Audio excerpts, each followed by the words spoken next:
Hello everyone and welcome back. In this video we shall be taking a look at remedies that will help in a very common yet very painful condition. And I'm talking about boils and abscesses. First, let us take a look at the difference between a boil and an abscess. A boil is a very painful pus-filled lump around a hair follicle. It is also described as a skin abscess. So that brings up the next term, which is abscess. An abscess is much deeper. It is also pus-filled and it is under the skin. It is much deeper, larger and far more painful.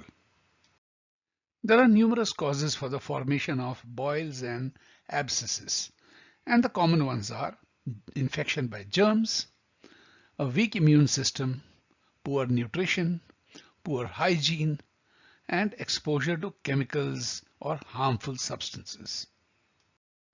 A boil or an abscess goes through a life cycle and it has different stages. Principally, these stages are a beginning, which is usually a red, painful swelling on the skin or just under the skin. The next stage is that the same swelling develops into a tender lump. And later, this lump starts to turn yellow, yellowish white or white. This is because of the aggregation of healing substances from the body, principally the white blood cells, which have been rushed to the site of infection or injury. In severe cases, it may be followed with fever or swelling of lymph nodes, for example, in the groin or in the armpit. Let us begin with the early stages. So the first thing you ought to know is ask whether it is painful. And if the pain is only mild, then ferrum phos will do the job. However, if the pain is sharp and stabbing in nature, then you will require heparin sulf or heparin sulfuricum. But if you are starting in a place where the boil or the abscess has already established itself, it is no longer the very early stage. In that case, you must check, is there much pus in the boil or abscess? If indeed you find there is much pus, then silica is the remedy. If on the other hand there is not much pus, then you must check out whether it appears to be purplish or bluish around the edges of the boil. If indeed that is the case, then lachesis is the remedy. If it is not blue or purple around the edges, in that case we have choice of two remedies. So the question to ask is, does the person feel better with cold application? And if the answer to that is yes, then apis is the remedy required. If the cold applications do not help or the person doesn't desire to have a cold application, then the remedy is belladonna. So we have just covered 7 remedies in the last 2 slides. We will now take a look at remedy selection by understanding some important features of each remedy. As we have seen earlier, remedy selection is decided by sensation, modality, in other words, what makes it feel better or worse, concomitant symptoms, that means symptoms besides the chief complaint, and of course the location. In this case it will be under the skin or above the skin.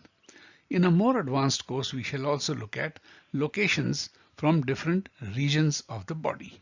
But in this basic course we are just looking at the kind of first aid that you could provide to a person.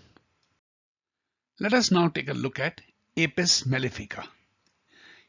We'll now list what makes it feel better, what makes the person feel worse, and any other things to look out for before selecting apis. An apis person likes open air, feels better in open air, and feels better uncovering the skin. They feel worse with heat, or if they are in bed and they are covered with a blanket or some covering. Also, they feel worse if they touch the place where the boil or abscess happens. The pain is of a stinging nature and there's a swelling around that place. That is a very characteristic of abscess, where the swelling will be pinkish in color. The next remedy in alphabetical order is belladonna. Belladonna feels better if the place of boil or abscess is lightly covered with a light covering. They are worse heat and they do not like to be touched. The other thing to note is that the onset of the boil is quite sudden. It is not a slow onset. That applies to all symptoms which are covered by belladonna in other complaints. But talking about boils and abscesses, the onset is very sudden and the growth is very rapid. And the area is hot. If you touch that place, it is really very hot. So hot, red, sudden onset, worse touching are the key guides to selecting belladonna. Let us take a look at the key features of ferrum phos. A person who requires ferrum phos will feel better with cold applications, and they feel worse at night, and they do not like to be touched. There could be an accompanying symptom of red inflamed eyes. The onset of ferrum phos, or the pace of ferrum phos, is much slower than belladonna.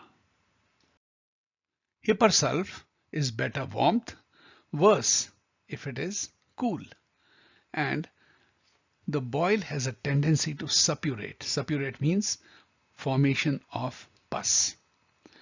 Pus formation in large quantity or rapidly is a hypersulph characteristic. A person requiring lachesis feels better with warm applications and is worse after sleeping. The other definitive guide is that the swelling around the boil will be either blue, black or purple. A bluish black or purple is very characteristic of lachesis.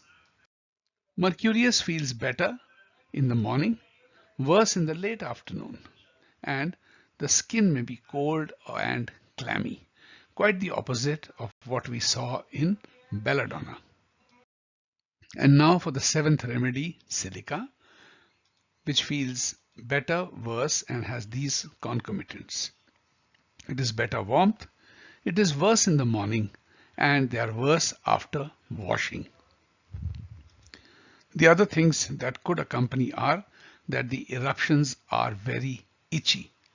So that relates to a stage which is probably ending of the life cycle of a boil, which is when the itching begins. That is when you can safely give silica. So that brings us to the end of this video, and we have learned 7 remedies which include heper, lachesis, mercurius or merc-sol, silica, apis, belladonna and ferrum phos. So friends, thank you very much for your attention, and I trust this video will help you help people suffering from boils and abscesses. So once again, thank you and bye-bye till we meet in the next lesson.